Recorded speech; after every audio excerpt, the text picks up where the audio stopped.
The term pearl necklace can mean two very different things. In the world of jewellery, it's rather self-explanatory. A pearl necklace is a necklace made up of pearls. And in the notes I made last night, I've written, Dan, find out how pearls are made, don't just say oysters, which firstly, I haven't bothered to do, and secondly, gives you an insight into the level of research I carry out for these videos. And in the world of sexy fun times, a pearl necklace is when the gentleman reaches his vinegar stroke and fires his batter cannon over the lady's chest and or fun bags. And now one entrepreneur has come up with a way to sort of combine the two. Meet Amanda Booth, a Canadian jeweller who came up with an idea for a very personal product, or rather personalised product. Now I confess, I didn't think there was a gap in the market for said product, and it's never kept me up at night wondering, when can I buy that? Because Amanda now makes pearl necklaces from her customers' semen. She made the first example of this jizz jewellery by collecting her husband's ejaculate, which she dried to a powder and then rehydrated to form a type of paste. It's a nice story, this, isn't it? That paste could then be compressed to form a pearl.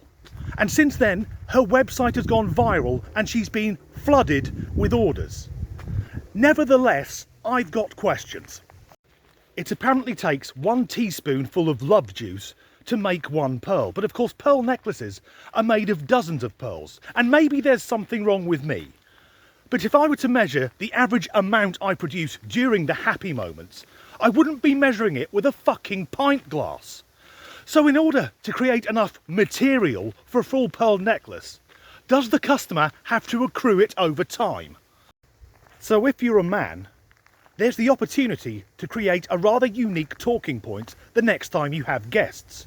Because if one of your visitors said, I can smell a bit of a musty smell, you could say, follow me into the bedroom, down there next to the bed, that's my cum bucket. Stacey wants some new jewellery, so I've been tossing off into that for weeks. I've had to put a bit of paint thinners in to stop it going off. But look, it sloshes around there fine. Give it a stir with your finger if you want.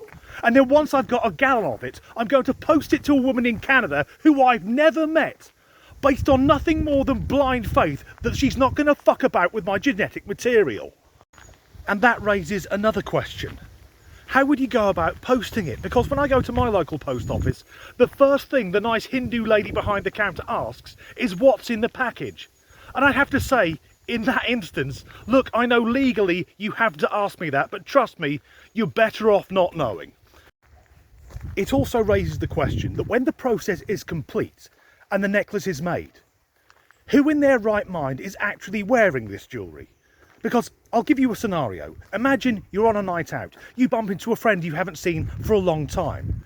And you say something like, hi Jane, you're looking well. Is that a new necklace? Can I have a look up close? What's it made of? Fuck off, you pervert!